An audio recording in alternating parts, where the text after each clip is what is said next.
दिनै Kosovo block कमिटिनि सिङाव थानाय BSU इउथ बिपिएफ आरो ओमेन ज'रायै मोनसे मिटिं जादों आरो मिटिंआव फैनानै जोंनि कर्मिफोरनो माखासे गोनां खोथाफोरखौ फोरमायफैदों जाहाथे बिथांमोना रायजोफोरनि खाथियाव थांनानै रायजोफोरखौ बुजायहैनो हायो। दिनै जों नुदों BTC ओनसोलाव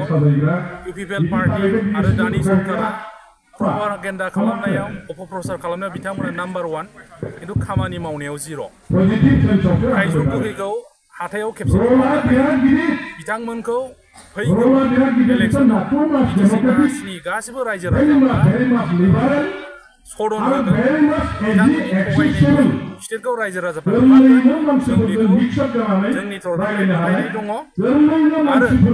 फैबाय थानाय समाव BPF दोलोआ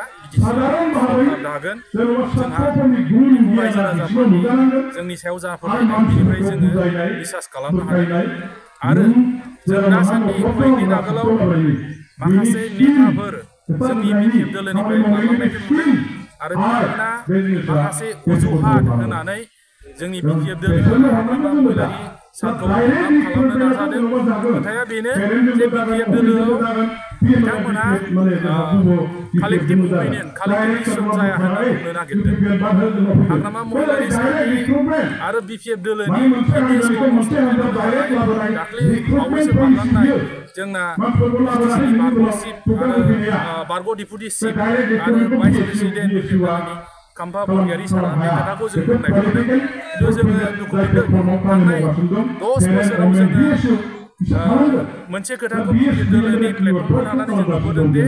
BPF दोलोआव जिखि पलिसि लाया माने बेखौ PMBआव सावरायग्रोनाय जायो। PMBनिफ्राय CWC सेन्ट्रेल वर्किं कमिटि मिटिंआव लांनानै सावरायनाय जायो माबाफोर एजेन्डा इसु बाहायनिफ्रायसो बाहाय डिसिसन लानानैसो मा मावनांगौ BPF दोलोआ आनएनिमास कालेक्टिभ डिसिसन जोंनि BSUनि ओमेननि हक इउथनि हक पेरेन्ट बडिनि हक PMBनि हक गासिनिबो डिसिसन लानानैसो कार्जकरि खामानिखौ मावनाय जायो। दा बोरै बुंनो हायो जाय बिथांमोनानो 10 बोसोराव जों जायखौ नुबोदों बिथांमोननि खोथायानो